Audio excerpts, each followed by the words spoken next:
Добар ден, почитувани, започува новата Телма амбуланта, овој пат во соработка со Жан Митрев клиник. Брзината на опоравување на пациентите по операција во голема мера условена од храната што се конзумира. На телото не само што му се потребни повеќе калории за закрепнување, туку и самата операција представува стрес кој што го забрзува метаболизмот. Доколку закрепнувањето не се потикне со соодветна храна, можно е да дојде до компликации. За исхраната во постоперативниот период, денеска ќе добиете совети од гостинката што е со нас во студиото, а тоа е Марина Релушковска, нутриционист од Жан Митрев клиник. Добре ни дојдовте, Марина. Добре ве најдов, Марија. По хируршката интервенција, телото има зголемена потреба за нутритиенти, како што веќе напоменав, за побрзо да закрепне, за раната побрзо да заздрави. И сега, дали е потребно да се спроведе посебен режим на исхрана кај сите пациенти, без разлика на нивната физичка кондиција, без разлика дали се тие во добра состојба или се во лоша, полоша или пак лоша состојба? Да. Акцентот на храната е пред се важен за добро здравје и опоравување на секој пациент, посебно кај нас. Тоа е еден голем дел кој што го работиме во секојдневието и започнува од самиот прием на пациентот, каде што правиме еден скрининг, евалуација на состојбата, колку и што може да јаде, за одма после операцијата, доколку е возможно да почнеме со специфична исхрана и што побрзо да го пратиме дома. Од тука бе кажала дека сите пациенти ги делиме на неколку групи. Пред се ова се првичните, ако една стандардна исхрана, алергени, диабетна исхрана, доколку после операцијата која е ортопедска, имаме зголемена потреба од протеини, даваме хиперисхрана која што ќе ни даде повеќе протеини во организмот, а тек после операцијата, доколку имаме уште некоја состојба, да кажеме, намалена абсорбција или треба да јадеме пасирана храна, го доодредуваме менито и на крај правиме еден таков склоп за секој пациент да добие доволно макронутриенти, протеини, јаглени хидрати, масти, а и заедно со витамините и минералите. Така, значи најдобро за секој пациент да се направи засебно мени, Посебно, но дали да. постојат некакви универзални правила за сите пациенти што би требало да доминира во исхраната во постоперативниот период? Еве ги споминавте протеините. Дали е добро да има протеини кои што се градивен материјал, би рекла, за ткивата по брзото закрепнување? Така е. После секоја операција нормално имаме и рана, за да зарасне раната, за да зарасне ткивото, потребни ни се протеини, тие се единствениот градбен материјал кој што ќе ни помогне побрзо и полесно да се опоравиме и затоа се препорачува, еве доколку од медицински аспект тоа го гледаме, од 1 до 1,5 грама протеин по килограм, да кажеме, доколку еве јас сум 50 килограми, доволно би било во денот да земам од 60 до 65 грама протеин постоперативно, тоа би било еднакво со 3 парчиња месо во текот на денот од 100 грама. Кога ќе се приготват, тука некаде би ги искомбинирале протеините и за секој пациент тоа го правиме посебно како оптимално би ги внесел сите потребни нутриенти. Така, споменавте каква исхрана би била пожелна кај пациенти со ортопедски проблеми, како што се прави хируршки зафат за да се среди еден таков проблем, а што е со оние кои што, да речеме, имаат кардиоваскуларни проблеми и операција на срце? Дали таму нешто друго пак треба да доминира во исхраната? Кај кардиоваскуларните операции, пациентите после таков вид програм, имаме, можам да кажем, и многу добра пракса и најчесто одма после операцијата, после самата екстубација на пациентот, кога може сам да дише, се почнува со исхрана. Полесна, дали ќе биде чајче, јогуртче, супа, некој пасирано пире, па се до вечерта веќе преминуваме на нормална исхрана, која што содржи секој вид на храна, од зеленчук, овошје, месо, млечни производи, сите останати месни производи, течности, за ден до два, според праксата, кога пациентот ја јаде храната која ја добива, он веќе може да си оди дома, бидејќи добива енергија што е потребна, се опоравува, прави физиотерапија после тоа, го негуваат и пациентот успешно се заминува дома. Така, што е со пациентите кои што се оперирани од карцином? Се поголем е нивниот број и верувам дека ги интересира дали кај нив треба некои посебни нутриенти да доминираат во исхраната. Да, таквиот вид на операција без разлика нели може да биде на секој орган, на секој дел од телото, но кај нас после Еден вид на таква операција преовладува хиперенергетско мени, каде што пациентот би требало да се опоравува доколку нема гадење. Во моментите кога имаме гадење, одиме со посебни менија кои што се лесна храна, ладна храна, немиризлива храна, за да се смири пациентот и може повеќе да внесува преку уста храна, а помалку да даваме преку инфузии. Сега, тоа е во болничкото негување. За пациентите кога ги пуштаме дома, се препорачува и се потрендовска е исхраната со сирови намирници. Све да биде сирово и органско, од аспект да одбегнеме све што содржи хормони, бидејќи се поврзува дека хормонот на раст или IGF-1 хормон директно влијае на размножувањето на тие канцерогени клетки, без разлика на кој дел од организмот се најдуваат. Според овие многобројни истражувања мора да се водиме и ние нутриционистите, создавајќи, креирајќи едно мени и ја правиме. Таквото мени мора да се внимава да биде многу често во денот, да имаме 6 до 7 оброци, бидејќи знаеме растителната храна е пониско енергетска и многу побрзо ни се пријадува кога јадеме само такви видови на намирници, но со 6 до 7 оброци во денот и добро испланирани нутриенти, пациентот може добро да живее, да има енергија, сепак треба време да се привикнеме и да има подобар опоравак во домашното лекување. Веќе кои ги споминавме пациентите кои што се оперирани од канцерогени болести, споминавте дека кај нив се препорачува живата исхрана, односно храната со свежи намирници, непроцесирани. Многу мина од нив поставуваат прашање колку време по операцијата би смеле комплетно да го сменат нивниот начин на исхрана, бидејќи некои применуваат и алкална диета и слично. Дали веднаш по операцијата е дозволен еден ваков чекор? Да кажеме, доколку тоа малигнитетот е ортопедски, тогаш може. Доколку сме оперирале тенко, дебело црево, потребно е најпрвин да се опоравиме од операцијата, односно да јадеме покашеста, попасирана храна, додека раните на цревото да зараснат. Или доколку имаме после операција на желудник, потребно е тоа да го адаптираме организмот за да направи апсорбција на сите нутриенти, да додадеме витамини, се до месец-два подоцна кога би можеле да внесуваме само жива и растителна храна. Во зависност сепак од операцијата, доколку тоа е една дел каде што не опфаќа гастроинтестинален систем, тогаш во ред. Но доколку опфаќаме, мора пополека да правиме адаптација. Сега, и смути ќе дадеме, но нема тоа да биде да грицкаме. Во текот на разговорот ќе појасниме во кои случаи тоа се препорачува. Да им дадеме простор и на нашите гледачи да се вклучат во денешната Телма амбуланта со нивни прашања поврзани со денешната тема исхрана во постоперативен период. 3076-677 е телефонскиот број на телевизија Телма. Гостинката во студиото е нутриционистка од Жан Митрев клиник. Станува збор за Марина Реушовска. Со неа говориме за разни состојби, односно за исхраната при разни состојби постоперативни. И еве сега доаѓаме до оној дел на каков начин треба да биде приготвена храната во првите денови, да речеме, по операцијата. Дали треба да биде термички обработена, варена, печена, слично. Многу голем акцент, пак ќе повторам, обрнуваме внимание на тоа како ја подготвуваме храната кај нас.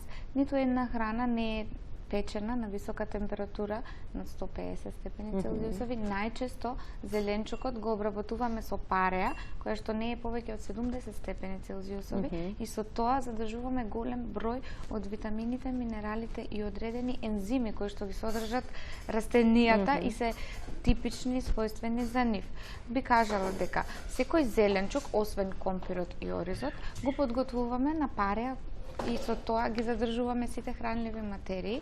Месото, рибата ги подготвуваме до 120 степени Целзиусови и се малку по-одолго влечени, но сепак задржуваме повеќе вода, немаме прегорени субстанции, оние кои што се токсични или канцерогени, со тоа избегнуваме на нашите пациенти да дадеме храна која што не ја ни препорачуваме за домашно лекување. Секогаш имаме комбинација на свежа салата, свежо овошје, супите ги ставаме акцент секогаш, добавуваме храна од проверени добавувачи, одредени намирници со органско потекло, се што правиме, произведуваме кај нас. Од парче леп, па до некој најдобар гулаш, све што правиме се произведува што е многу важно, што е многу важно, бидејќи го контролирате квалитетот на храната што им се нуди на пациентите. Имаме гледачи на линија да добијат можност да постават прашање во денешната Телма амбуланта. Добар ден. Добар ден. Повелете.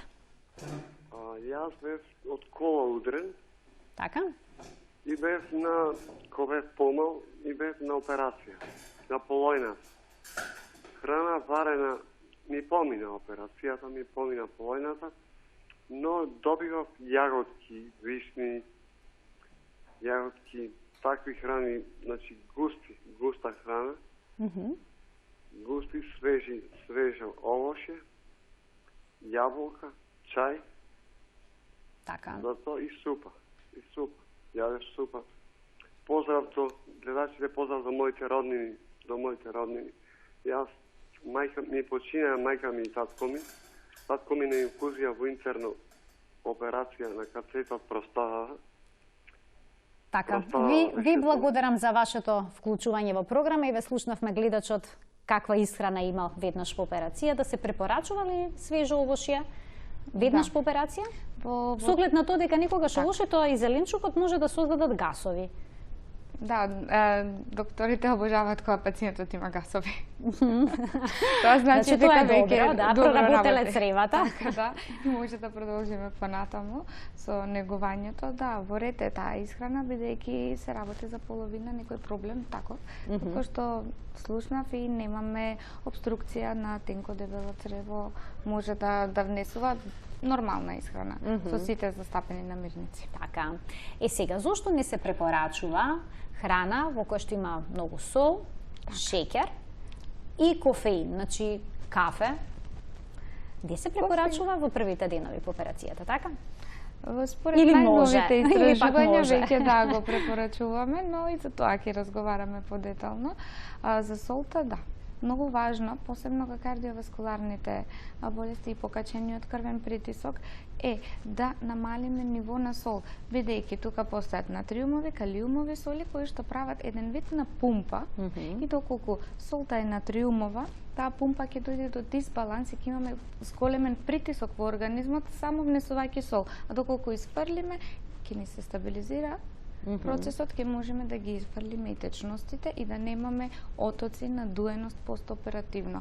Многу од пациентите постоперативно страдаат баш од тие отоци, бидејќи во текот на операцијата, со анестезијата, со инфузиите, имаат повеќе течности во себе, да може тоа сето да се издржи и многу е важно да направиме една осмотска стабилизација, баланс на натриумови, калиумови соли и сето тоа мора да биде точно пресметано колку дневно грами ќе се добива сол, колку дневно ќе се внеси природно преку храната, каков зеленчук ќе се даде, колку месо, тоа месо како е чувано, со што е преработено, да немаме преработки како што се зденките, салами, колбасици, вегета и така натаму. А што е со кофеинот? За кофеинот се повеќе се тие научни истражувања дека ја подобрува столицата постоперативно. Кај пациентите кои што хронично страдаат од констипација, постоперативно се препорачува во последно време кафе, но сепак кај некои, доколку се сензибилни на кофеин, се отфрла кофеинот и даваме безкофеинско кафе. Единствено би можела да карикирам дека тука кај кофеинот, кај тие што се сензибилни и во домашни услови што не пиеле кафе, дека нема потреба да се внесува и постоперативно, ама ние го даваме многу често после таа спинална анестезија, за да поминат главоболките, да помине побрзо анестезијата, даваме течности повеќе и многу полесно го пребродува. Ова е еден одличен совет, бидејќи се почесто оперативните зафати се прават и со оваква, со спинална анестезија. Имаме гледачи на линија, да ги слушнеме нивните прашања. Добар ден. Добар ден. Добар ден, во програма сте, повелете. Да, поздрав до докторката. Благодарам, нутриционистка е денешната гостинка. Да, добро, не. Јас се оперисав во Жан Митрев во понеделникот од хемороиди со општа анестезија. Сега, дома сум пуштена во вторникот. Некоја препорака посебно за исхрана не добив, иако прашував, освен рекам добро, потечно нешто, али по кој период, како, што... Така, или сега ќе добиете нешто по-конкретно како совет? Нешто, мислам, да, ми треба по-конкретно нешто. Например, што може во овој период да се јаде, колку дена течно, колку, например, да биде, дали тоа да биде повеќе бела исхрана, дали може да се јаде, например, кокошкино месо, супи, такви работи, мислам, или на што да се обрати посебно внимание, дали мора све течно да биде. Така. Од овошје, например, зимам јаболка сега, како смути, некогаш и вчера иземав и така, како жива јаболка. Така, да видам мислење на докторката, пошто јас во отпусната листа рекоа се пишува, ама за жал не го најдов. Тоа докторите рекоа потечно само и тоа. Еве, сега ќе добиете конкретна препорака како треба да изгледа исхраната по операција на хемороиди, колку што расправи. Благодарам за вклучувањето во Телма амбуланта. Да. Постоперативната домашна нега за хемороиди се базира на нормална исхрана, која единствено би требало да биде поволуменозна. Поволуменозна значи додека јадеме да не биде само да јадеме суво пециво или сув геврек, повеќе да бираме храна од типот на чорби, домашно приготвени манџи, компир манџа, грашак манџа, а доколку правиме салата, можеме да ја искомбинираме и со некој додаток како месо, но сепак да имаме поголем волумен за цревата кога се движи храната, да имаме еден нормален тек. Никогаш да не бираме да јадеме само компир со месо, бидејќи тоа ќе ни отежни. Апсорбцијата на вода, кога ќе се истисне водата, храната ќе биде многу сува и при излегувањето, отфрлањето од организмот може повторно да имаме проблеми. Останатото, секој вид на храна може да се консумира, немаме проблеми со ниту еден вид на храна, постоперативно. Единствено препорачувам да се внимава со внесот на кафе, да не се претерува внесот на кафе, да се внимава со внесот на лута храна и со зачинета храна. Останатото може да имаме еден нормален тек на живот, токму и затоа правиме операција, за да можеме нормално да се исхрануваме и сега да не се претерува да јадеме многу зачинето, само во ресторани и кафани, таму да биде сува храната, да не комбинираме салати и овошје. Овошјето може да се јаде и свежо и како смути, не е проблем како и да одберете. Така, имаме уште еден гледач што очекува да постави прашање. Добар ден. Добар ден. Ајде уште една шанса, се исклучил веројатно, нека се јави повторно, ќе добие можност да постави свое прашање во денешната емисија. Ајде да проговориме за периодот откако пациентот ќе си замине дома, значи по отпуштањето од болница. Може да наидеме на препораки да се конзумираат цели плодови. Што тоа значи, да речеме? Портокал е цел плод, а да не се користи процесирана храна, а веќе сокот е обработена храна, или пак печен цел компир, но не помфрит, или пак пилешко месо бело, печено или варено, но никако похувано или пак пржено и слично. Зошто на таков начин? Зошто цели плодови се подобри? Начинот на подготовка пред се вака. Кај овошјето и зеленчукот, кога ги истиснуваме соковите, кога пиеме сокови, а ние ги истиснуваме растителните влакна. Растителните влакна се оние помагачи за подобра столица и пред се за подобро здравје и на панкреасот и за подобра апсорбција на останатите шеќери. Значи имаме подобро здравје на цревниот тракт.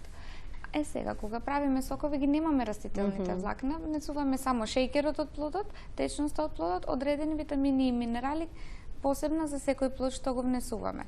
Но најздравиот дел всушност се фрла. Тоа го фрламе.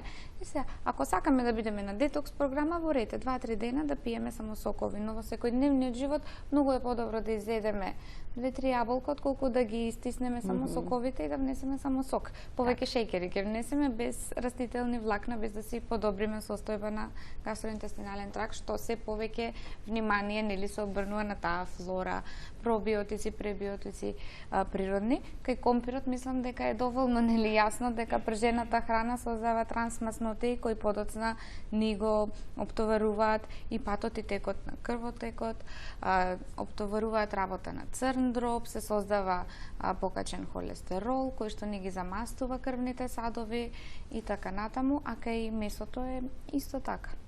Нели, ако го поховаме, имаме повеќе трансмаснотеи и ништо хранливо не внесуваме, единствено го задоволуваме вкусот и осетот само на уста, а понатаму организмот го убиваме со еден збор. Така. Ајде да ги слушнеме прашањата на гледачите. Добар ден. Добив знак дека има двајца гледачи на линија. Ајде да се обидеме да ги вклучиме. Еве го едниот гледач. Добар ден, повелете. Добар ден. Повелете, во програма сте. Пред малку што се јави за операцијата од хемороиди. Така? Ги разбрав што докторката, него пошто јас сум оперисана во понеделникот, во вторникот пуштена, ме интересира оваа недела, например, овие 2, 3, 4 дена, конкретно што би препорачала. Така, дали треба нешто посебно овие денови? Да. Има ли потреба нешто посебно да конзумира пациентката? Некоја посебна храна, само храната да биде поволуменозна, потечна. Не мора да јадеме сува храна, све останато може да се јаде нормално. Нормална храна, но сепак сето тоа да биде здраво подготвено, но што значи здрави оброци. Да. Така.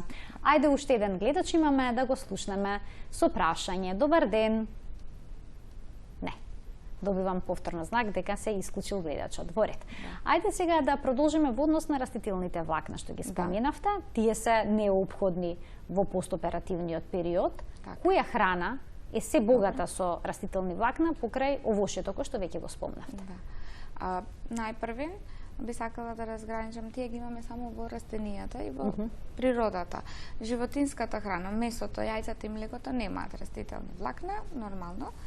Сега, кај растенијата најмногу јатките и семињата имаат растителни влакна во себе, во својот состав, и тоа се познава по нивната цврстина. Тоа е како растителните влакна ја даваат цврстината на самиот плод.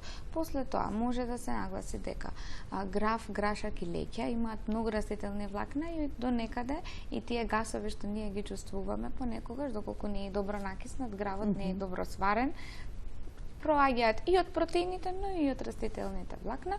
После тоа брокулата, карфиолот, морковот, цвеклото, целерот, пашканатот имаат голем број на растителни влакна и самите житарки, киноата, просото, овесот. Овесот има растителни влакна кои што служат и како пребиотик, односно прихрана на самите добри бактерии во нашите црева.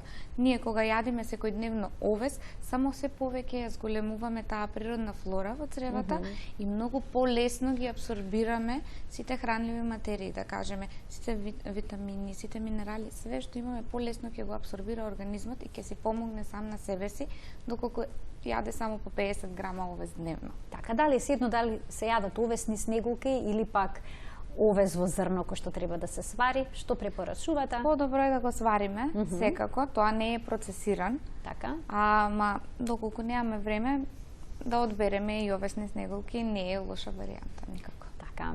Да. А што се однесува до јаглехидратите и мастите, во колкава количина треба да се примаат во овој период, кога на организмот му се потребни повеќе калории?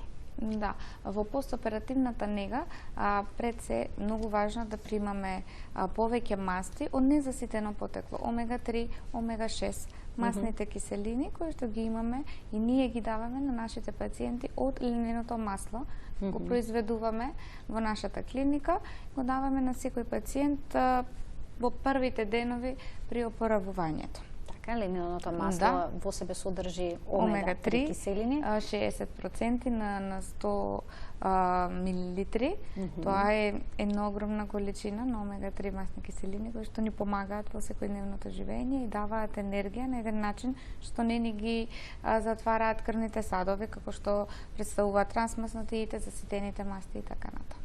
Така, денеска ќе подариме неколку производи кои што содржат всушност омега-3 киселини, станува збор за ленено масло, кој што е производство всушност на на Жан самиот Митрев ресторан клиник, така. Медпулс, кој што е дел од Жан Митрев клиника. Така, 3076-677 е телефонски број на телевизија Телма. Можете да поставите прашање, но ете и да добиете еден ваков подарок кој што е на вистина едно здраво решение за надокнадување, природно решение на омега-3 киселините. Колку што разбрав, имаме гледач на линија, да го вклучиме во програма. Добар ден. Добар ден. Повелете. Ало. Да, во програма сте, ве слушаме одлично. Добар ден. Повелете. Поздрав до емисијата. Благодарам. Имам прашање до гостинката. Така. Јас имам проблем со штитната жлезда.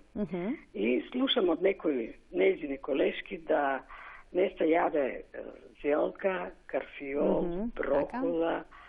И ја меѓутоа да ви кажа... Така. Моли? И леќа меѓу другото, еве, споменав набрав уште некој производ. Не сум изнајала за леќата, сега прв пат слушам. Ето, јас имав слушнато и за леќа, така? Добро. А имам и висок холестерол, имам некои запушување на каротидите и употребав доста често време ленено семе. Дали е тоа треба да се прави пауза што се пие или ја нон-стоп го пием, сега не сум пила колку 2 месеца. Сега молам ако сака да ви каже, имам обстипација, најпрво за тоа почнам ленено за семе да го пием, па после за овие маснотиите, пием омега-3 таблети. И така, ако може нешто да ми каже. Така, инаку вие ќе добиете на подарок. Еве там, бидејќи прашањето беше во контекст на лененото семе, оставете ги потоците во режија и ќе добиете подарок едно шише масло. Јас сум од Кочани. Од Кочани сте, добро, тогаш ќе го дадеме на некој друг гледач. Ви благодарам за вклучувањето во програма. Ајде еден совет за нашата гледачка. Да, ако е на почеток за штитната жлезда, вака, постојат препораки колку и што смее да се јаде. Доколку некогаш сакаме да изедеме брокола, карфиол, зелка, тоа не би требало да надмине на дневно ниво од 100 до 150 грама и сепак во зависност од самата тежина на човекот. Доколку ние цел ден јадеме брокола и имаме повеќе од 500 грама, таа директно интерферира со тоа колку ќе лачи жлездата или со лековите и ради тоа ќе имаме намалено лачење на самата жлезда и затоа се препорачува оваа храна да се намали со внес, но не мора да значи да ја исклучиме за секогаш.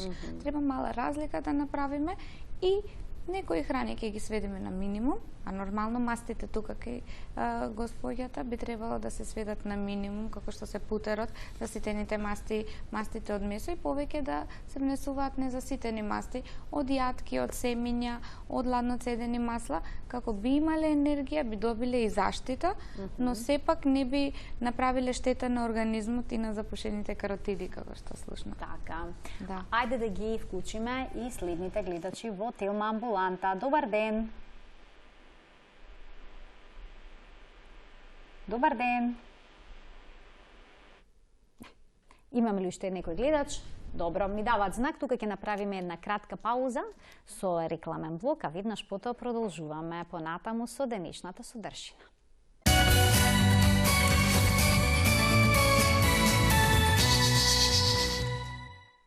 Се враќаме во денешната Телма амбуланта, зборуваме за исхраната во постоперативниот период, на кој начин пациентите со храна можат да го поттикнат побрзото закрепнување на организмот и зараснување на раната. Гостинка во студиото ни е Марина Реушковска, нутриционист од Жан Митрев клиник. Дел од продуктите, некоја храна, може да предизвика констипација, односно запек во постоперативниот период, што може да ја искомплицира целата ситуација, кај пациентот да создаде болки, непријатности и слично. Која храна всушност треба да се избегнува за да не настане еден ваков проблем? Да. Тоа сепак да, убаво е прашањето и пациентите би требало да си го знаат уште од самите подготовки, нели се спремаме за операција, се припремаме од дома. Треба да се избегнува тешката храна, тешко печено месо, некои видови на скара или доколку јадеме лиснати теста. Храна која што нема во себе растителни влакна, преработките како што се виршли, колбасици, печен ориз, можам да кажам, и секоја тврда храна и сува храна без да внесеме. Колачињата, благите? и колачињата не содржат, например, тие путер колачиња, во себе не содржат растителни влакни и нормално е да ни направат констипација. Тоа да се одбегнува, повеќе да внесуваме јогурт, да внесуваме житарки, јатки, овошје, салати. Сега имаме секаков вид на салати. Ние сме благословени во секое време имаме. Пред да ги вклучиме гледачите, го споменавте јогуртот. Да. Но некаде може се прочита дека треба да се избегнуваат млечни производи. Но тоа не се однесува на јогуртот кој што има пробиотски култури во себе. Да, млечните производи би ги избегнувале оние пациенти кои што имаат проблем со лактозата. Тука може да биде млекото и сите производи како пудинки и сладолед, но јогуртот, нели, лактозата ни преминува во млечни киселини и се или нема лактоза или е во мала количина кој што не се прави толерира. проблем. Да, така, ферментираното така. млеко може всушност да се ред. користи. Нашиот Ајде народ да ги слушнеме гледачите кои што ќе се вклучат во програма. Добар ден. Добар ден. Повелете, кој се јавува? Здравка од Скопје. Здравка, вие имате прашање? Некоја до денешната гостинка? Поздрав до вас и до гостинката и сакав да прашам за овесни трици. Така. Која количина треба да се употребува дневно, за да не наштети да биде корисно за организмот? Јас сум земала овесни снеголки, а сега ете така махинално купив и кога дојдов дома гледам овесни трици дека се тоа и така да прашам како тоа се употреба и како делува во организма. Само да ве прашам, дали сте од Скопје за да добиете еден подарок? Да, од Скопје сум. Така, еве вие добивте подарок, може да ја појасните на нашата гледачка за какво масло станува збор? Да, честито. Лененото масло кое што го произведуваме е ладно цедено на природен начин на пресирање и сите масти, сите витални компоненти ги задржува во својот состав, е со многу мал рок на траење за да ги зачуваме омега-3 масните киселини. Најдобро е да го консумираме наутро како суплемент, односно по 2 супени лажици да се пијат секое утро како би дале еден вид на енергија и стимулација на организмот да го почне денот убаво, а и со тоа да го разбудиме телото. Се надевам дека оставивте ваши податоци во режија со документ за лична идентификација, поминете во телевизија Телма во периодот помеѓу 10:30 и 15 часот секој работен ден за да можете да си го подигнете сега одговор на вашето прашање. Да, прашањето беше за овесни трици, нели?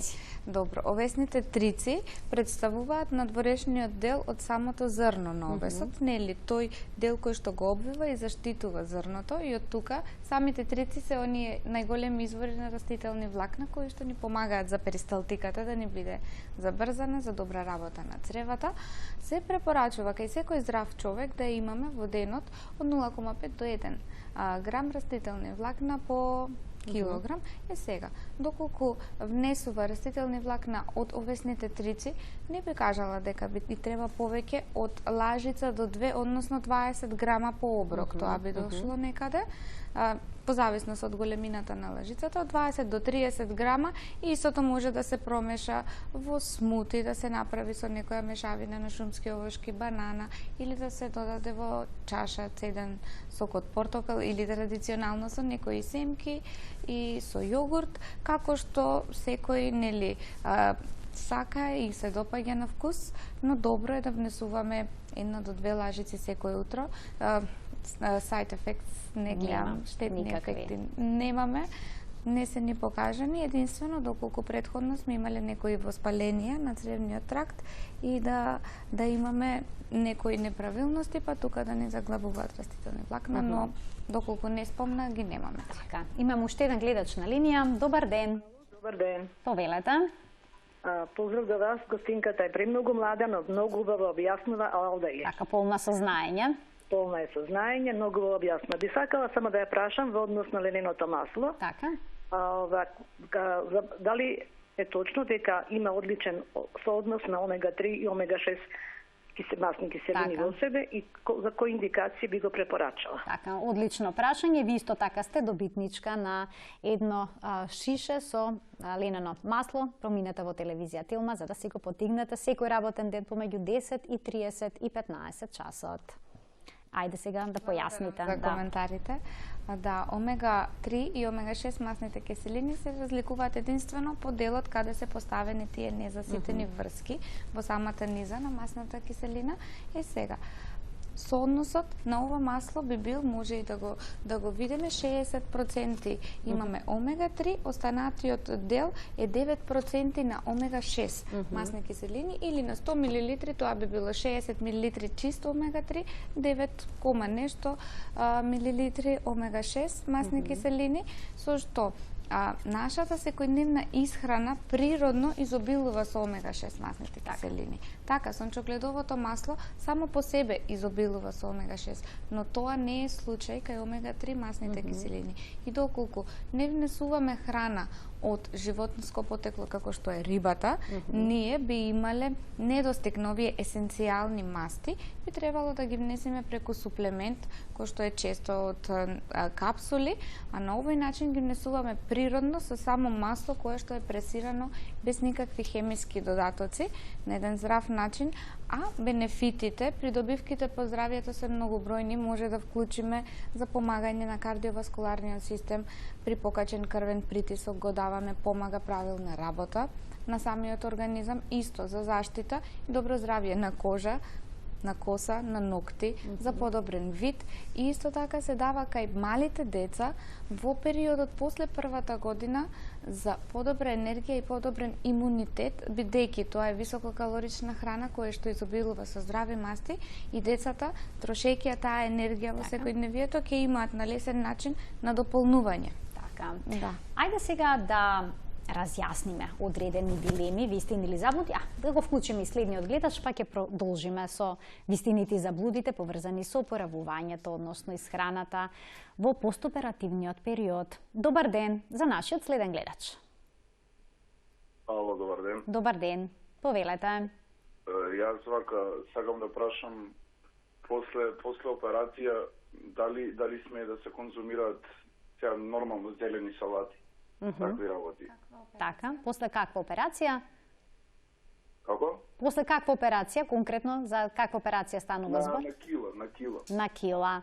Така, и само да ве прашам дали сте од Скопје и дали сакате вие да добиете на подарок?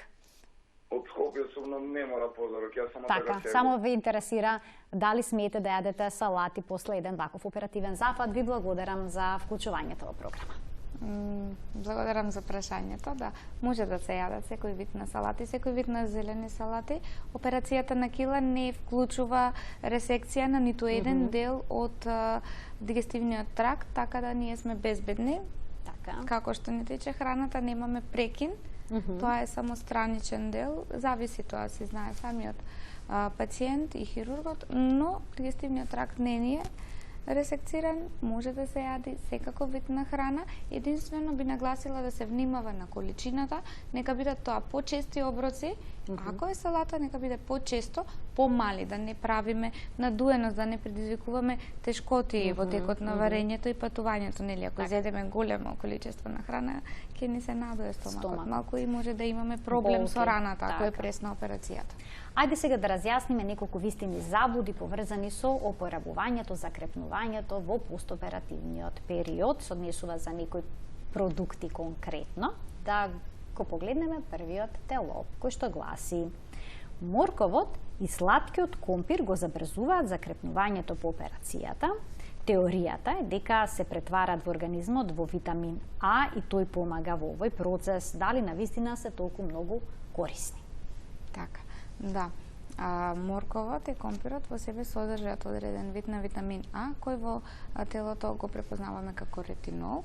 Исто така, овој ретинол во телото се искористува и влегува во составот на ентероцитите, кои што се клетки кои помагаат и го забрзуваат закрепнувањето на ткивата, каде што имаме и ресекција, нели, каде што е направена раната, и на тој начин побрзо и полесно се опоравува самото ткиво, доколку кажеме на локално. Помага, значи, витаминот А директно во создавање и во креирање на ново ткиво. На тој начин ја правиме тоа забрзување во опоравок. Така, значи чорби со морков и сладо компир се добро решение во постоперативниот период. Да го видиме вториот елок, кој што гласи: пиперката и цитрусното овошје треба да бидат на менито на пациентите по хируршкиот зафат. Ова се препорачува бидејќи велат имаат висока содржина на витамин С.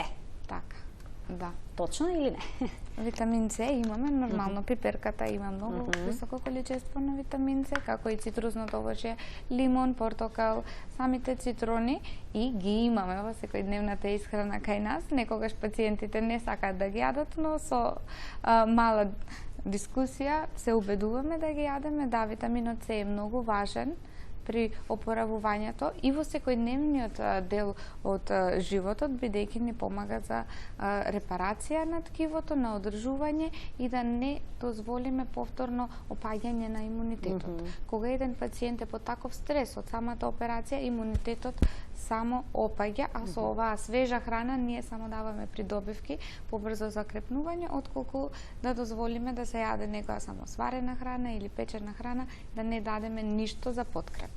Ајде да го видиме следниот елоп. Семките од тиква и сусамот се добри за здравието по оперативниот зафат. Многу не би очекувале некоја ваква комбинација, но велат содржат голема количина цинк. И сега која е корелацијата на цинкот со имунитетот и со побрзото закрепнување?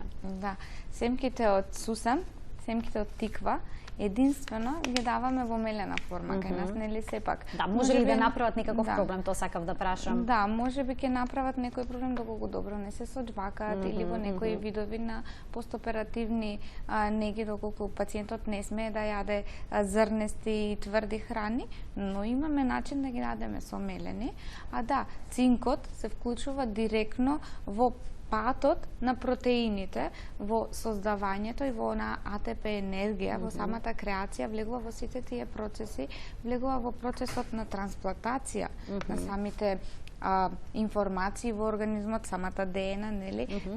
Во сите тие главни клучни процеси, како од една клетка да се добијат две клетки, цела таа меморија што имаме, влегува цинкот како еден важен минерал во организмот, иако е во микрограми представен, и тука може да кажеме дека го најдуваме и го внесуваме од сите видови храна што можеме, и да ги внесуваме, например, правиме десерти кои што нема да бидат конвенционални од шејкер, со мелени семиња, со мелено овошје заедно, и да го изеде пациентот, со тоа би добил доволно минерали и витамини кои што се потребни за закрепнување. И сосема на крај, бидејќи повеќето пациенти немаат апетит во постоперативниот период, што препорачувате во ситуација кога на вистина не може да јадат, па прескокнуваат неколку оброци, дали може би се препорачуваат густо калорични напитоци како смути? А тие кај нас ги нарекуваме повеќе шејкови. А сега, нашата традиција е малку различна од овие шејкови кои што ги препорачуваме. Имаме мал разговор со пациентите дека тоа се добри за нив, лесно се сваруваат, не се тешки, и ги даваме многу често бидејќи се високо калорични и се многу здрави за лесно опоравување. Но понекогаш знаеме и да направиме една добронамерна ескивација и го прашуваме пациентот што би сакал да јадеш, за да почнеме понатаму да јадеме како што треба. Они ќе си го кажат еден оброк, ќе биде како што треба, за понатаму да дадеме све, и тие шејкови да ги дадеме, и да дадеме свежа храна за да го опоравиме. Значи понекогаш мора да соработуваме и да го послушаме самиот пациент, бидејќи треба да се чувствува пријатно кај нас, а не секогаш да биде само по правилата. Марина, ви благодарам за вашето денешно гостување во Телма Амбулант. Останаа уште многу прашања неодговорени. Ја имав 3 страници со прашања. Се надевам дека ќе бидете повторно наша гостинка и дека ќе проговориме и за некои други аспекти, за некои други болести и нивна контрола со исхрана. И превенција. И превенција, секако што е многу важно. Ви благодарам за гостувањето. Почитувани, ова беше се во денешната Телма Амбуланта, која што ја реализиравме во соработка со Жан Митрев Клиник. Се гледаме секој работен ден од 12:45 секако на телевизија Телма. До гледање.